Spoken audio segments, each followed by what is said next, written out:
Мне, правда, приходит очень много писем с вашими стихами, с песнями, с мелодиями. И мне все это показывают, я все это вижу. Но в данном вопросе человек спросил именно про свои стихи. Вы должны понимать, что я сейчас, да и вообще не могу позволить себе человека, который бы сочинил музыку на ваши стихи. Если бы мне кто-то подарил, допустим, уже готовую песню, я бы с удовольствием ее исполнила, если бы она мне реально подходила. Стихи хорошие, правда, но чтобы найти автора, музыканта, это очень нелегкий процесс, за который нужно немало платить. Вы должны это понимать. Вот.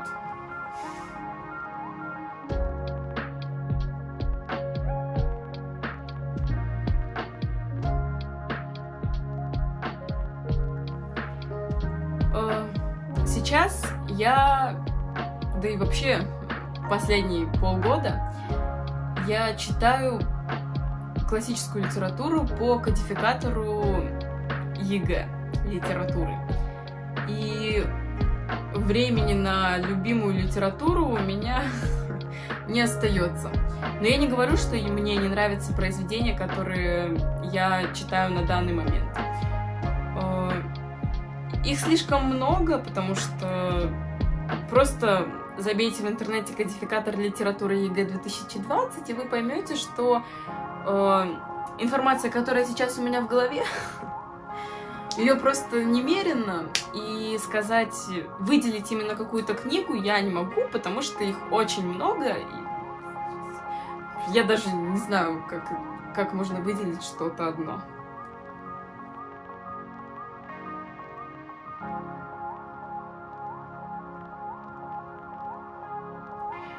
Ответы будут опубликованы на моем лайв-канале, который называется Диана Анкудинова Лайв. И субтитры на русском языке для возможности перевода будут немного позже, после их корректировки.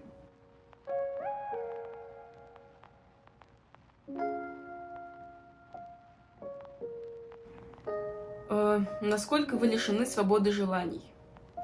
Как понять лишены?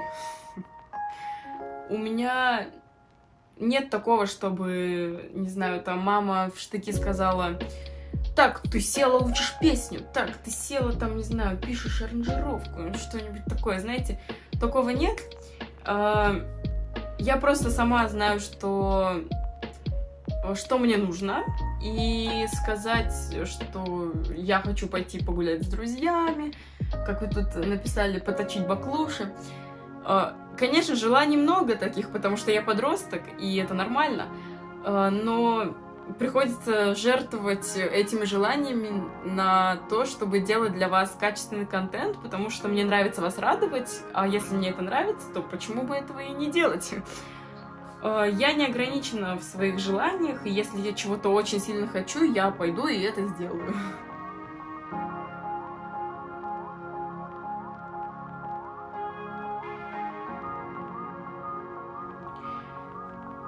Я артист, и иногда мне приходится приспосабливаться к тем условиям, которые мне дают. Это не исключение также то, что меня поднимали на руках в реченьке, закутывали в полотнище во вьюге в Южно-Сахалинске. Конечно, сложно петь в таких условиях, потому что, например, в Южно-Сахалинске, когда меня заматывали, было очень трудно стоять на ногах, потому что вообще ребята очень хорошо справились на самом деле. Максимально меня держали, чтобы я не упала. Вот, но бывают такие моменты, когда тебе говорят: тебя вот обмотали, да, и я должна была ногами идти вперед, в то время как меня тянули назад. И был риск того, что я просто улечу назад, потому что мои ноги не так сильны, как вы думаете. Вот, и я приспосабливаюсь к этому всему, также чаще всего вот такие сценарии долгих репетиций не наблюдают.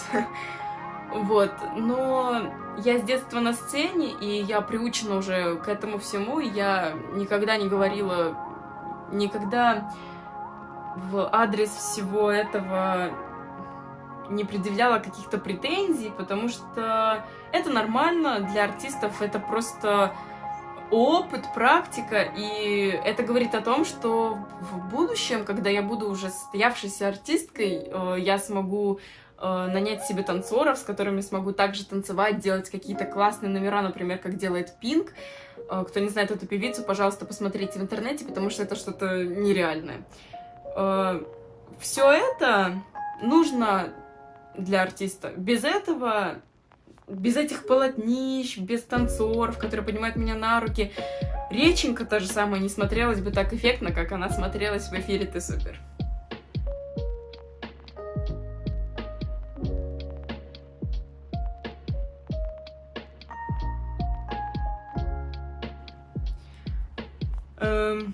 Песня «Заветная мечта» была для меня написана некоторое время назад, и она была именно для меня написана, то есть как авторская песня. Но так получилось, что я пела под минус, и аранжировки как таковой не было. Мы не могли позволить себе сделать хорошую аранжировку. А если ты не можешь сделать качественный контент, то не нужно его и выставлять, я так считаю. Но сейчас, когда я уже могу себе это позволить, я считаю, что эта песня уже, ну так скажем, немного... я немного выросла для этой песни. Она немного уже стала не моя. И да и в принципе я как-то не очень горю желанием возвращаться к этой песне. Хотя она хорошая, классная, но именно к тому возрасту, когда она была написана. Пока что я не собираюсь восстанавливать эту песню, но песня классная.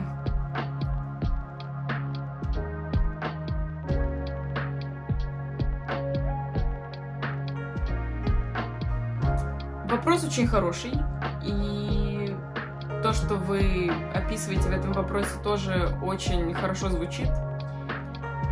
Я думаю обо всем этом MIDI-клавиши, все вот эти вот всякие колонки, всякие вот эти прибамбасы, штучки. Прибамбасы, штучки, я не знаю, как это все называется, пока что. Если вы, правда, хотите оказать какую-то техническую помощь, то напишите моему администратору, который всегда вас ждет 24/7 на моем сайте. И он вам ответит, и мы обязательно рассмотрим вашу помощь. И да, я думаю обо всем этом, но пока что мне достаточно того оборудования, которое есть сейчас у меня, потому что уже с ним, на самом деле, немало хлопот. Мне также нужно понять, как настроить микрофон, потому что я начала записывать каверы и поняла, что в ушах я слышу себя тише, чем играет музыка. На самой коробке нельзя это сделать громче. Ой, и там столько всего вот этих всех заморочек. Но в будущем я хочу иметь такое оборудование, как MIDI-клавиши, контрольный усилитель и все, что вы здесь описали, потому что это очень профессионально и очень круто.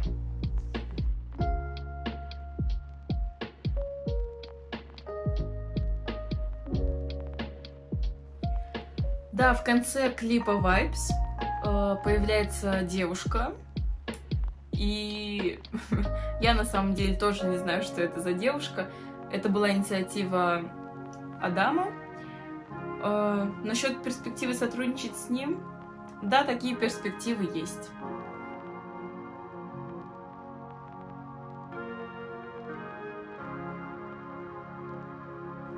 Насчет дуэта с Димашем, друзья. Я не знаю, каким образом вы хотите услышать наш дуэт, потому что наши репертуары очень разные. Наши тесситуры просто колоссально разные. И наша манера пения тоже очень разная. Я не знаю насчет дуэта с Димашем. возможно, когда-нибудь, если кто-то из нас этого захочет, то этот дуэт состоится.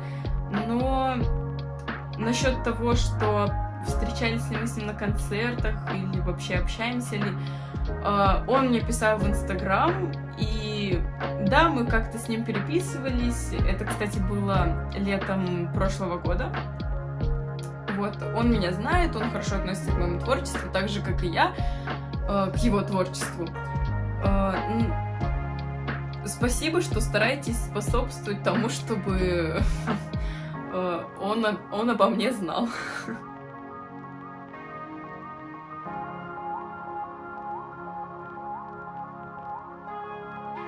Да, меня как-то попросили спеть акапель на Речнику, и это было не только в гнезде глухаря, но я думаю о том, чтобы вставить какую-то песню акапелла в свой сольный концерт, но это где-то в ближайшем будущем, возможно, когда закончится карантин, когда я буду уже видеться со своим педагогом по вокалу, все это обговорим, обдумаем, какую песню, когда, чего. Но сейчас я не могу этого обещать, потому что не знаю, что вообще будет завтра.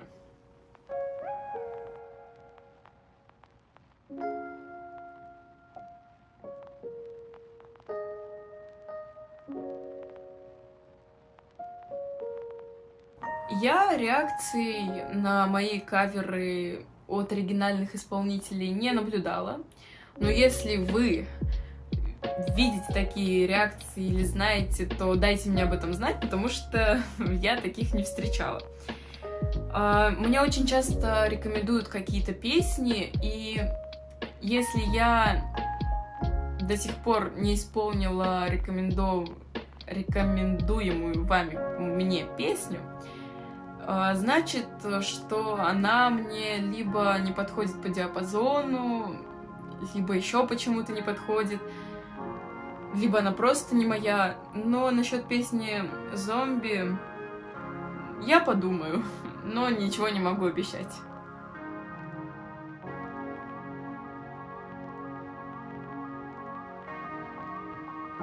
Опять-таки меня спрашивают про заветную мечту, про песню. И если вам она правда настолько нравится, то я могу попробовать ее доработать, потому что она очень сырая. В ближайшем будущем, возможно, я попробую, но опять же таки я ничего не могу обещать. Все, короче, решайте вы. Если она вам настолько сильно нравится, то дайте нам об этом знать. Пишите как можно больше комментариев во всех соцсетях моих, где только можно, что вы хотите слышать эту песню от меня. Если я увижу, что актив от вас пошел очень большой, то, скорее всего, я откликнусь и запишу эту песню.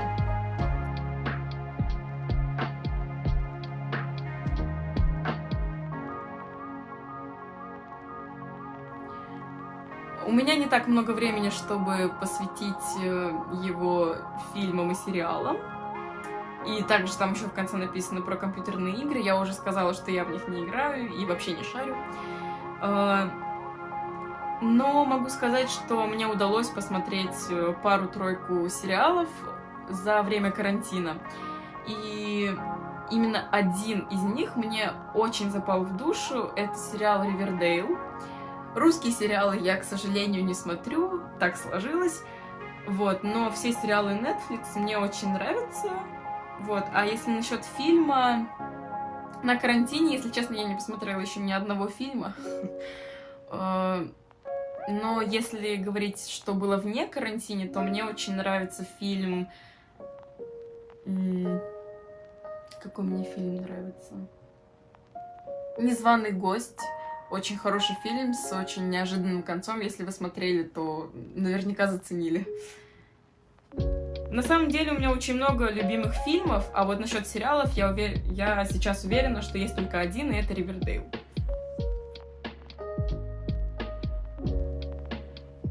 Друзья, огромное спасибо за то, что вы у меня такие активные и отзывчивые. Вы очень быстро собрали нужную сумму для того, чтобы я заказала новое оборудование, которое мне так сейчас нужно. И огромное спасибо, что следите за моим творчеством. Я надеюсь, что ответила на все ваши вопросы. Если на какие-то не ответила, значит, скорее всего, не знаю, что на них ответить. Это было все. Всем пока-пока!